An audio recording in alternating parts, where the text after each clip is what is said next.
سارعوا إلى مغفرة من ربكم وجنة عرضها السماوات والأرض أعدت للمتقين.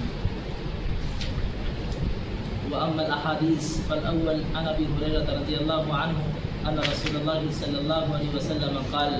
بادروا بالأعمال الصالحة فستكون فتن كقطع الليل المظلم يصبح الرجل مؤمنا ويمسي كافرا ويمسي مؤمنا ويصبح كافرا يبيع دينه بعرض من الدنيا. رواه مسلم. سورہ آل عمران میں اللہ سبحانہ و تعالیٰ یہ بات ارشاد فرما رہا ہے کہ تم دوڑ پڑو اپنے رب کی مغفرت کی طرف اور جنت کی طرف جس کا عرض آسمانوں اور زمینوں کے برابر ہے، تیار کی گئی ہے پرہیزگاروں کے لیے. یہاں پر اللہ سبحانہ و تعالیٰ نے جو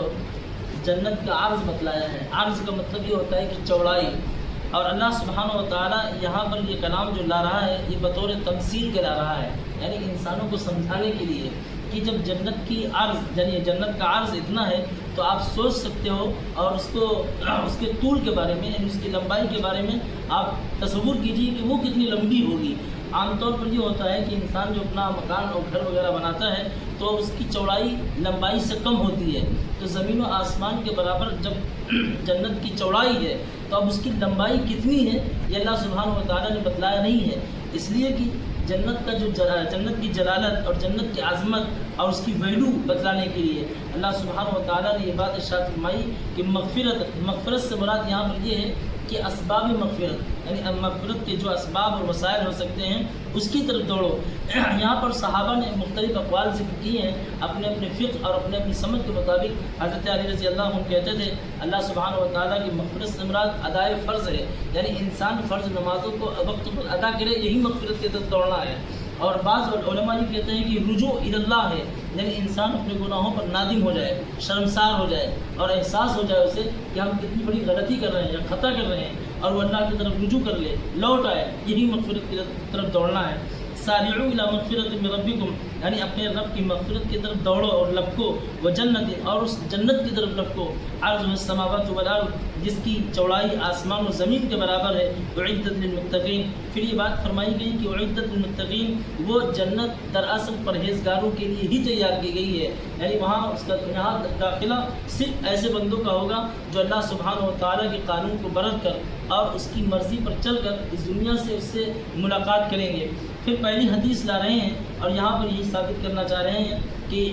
وَأَمَّا الْأَحَادِيث، اور رہی بات احادیث کی تو اس بات کے متعلق احادیث حاضر خدمت ہیں. حضرت ابو ہریرہ رضی اللہ عنہ سے مروی ہے کہ بے شک رسول اللہ صلی اللہ علیہ وسلم نے فرمایا تم نیک اعمال کی طرف جلدی کرو، پس قریب مانند اندھیری رات کے حاصل کرنے کے فتنے ظاہر ہوں گے. آدمی ایمانی حالت میں صبح کرے گا اور کفر کی حالت میں رات کرے گا، اور ایمانی حالت میں رات کرے گا اور کفر کی حالت میں صبح کرے گا. وہ اپنے دین کو دنیا کے سامان کے عوض اور بدلے میں بیچنے والا ہوگا.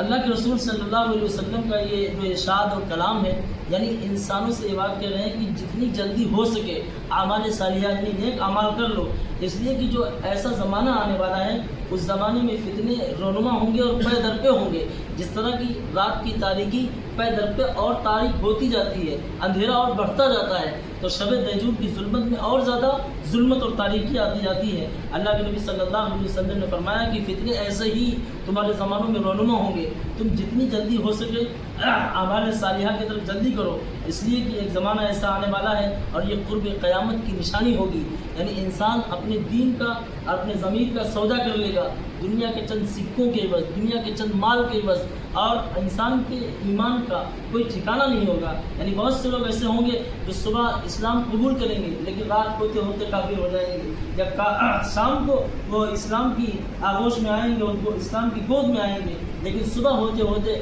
پھر وہ یعنی اپنا دل بدل لیں گے.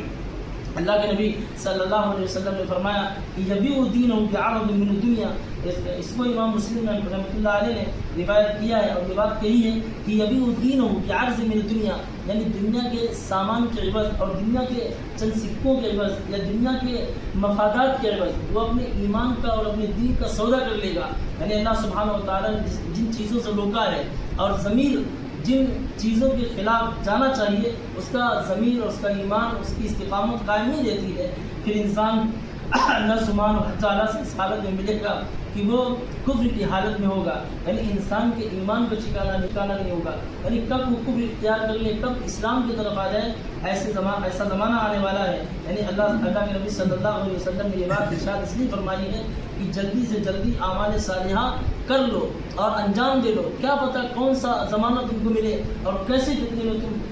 فتنوں کی چپیٹ میں آ جاؤ اور تمہارا اسلام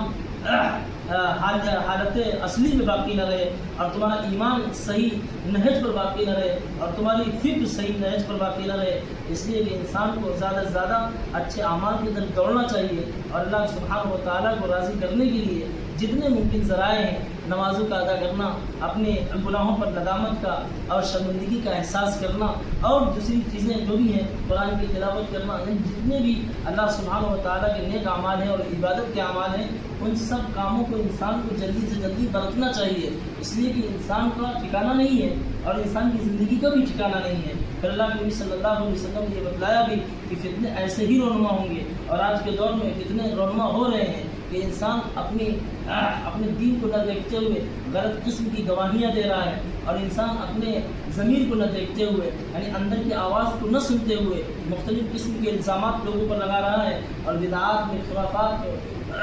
الجھا ہوا ہے۔ اللہ کے نبی صلی اللہ علیہ وسلم نے اسی لیے ارشاد فرمایا تھا کہ بادروا بالاعمال الصالحہ، یہ سابقوا الی مغفرۃ من ربکم۔ سبحانہ و تعالیٰ نے سورہ آل عمران میں یہ بات ارشاد فرمائی کہ مغفرت کی طرف لپکو اور دوڑو، اور اللہ کے نبی صلی اللہ علیہ وسلم نے اس کی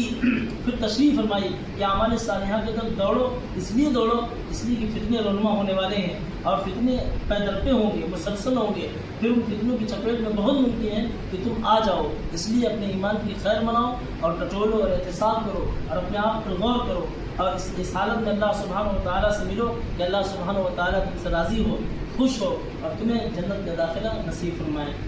اللہ سبحانہ و تعالیٰ استقامت نصیب فرمائے اور ہمارے دین و ایمان کی سلامتی نصیب فرمائے اور خاتمہ بھی خیر فرمائے۔ سبحانک اللہم و بحمدک، اشہد ان لا الہ الا انت، استغفرک۔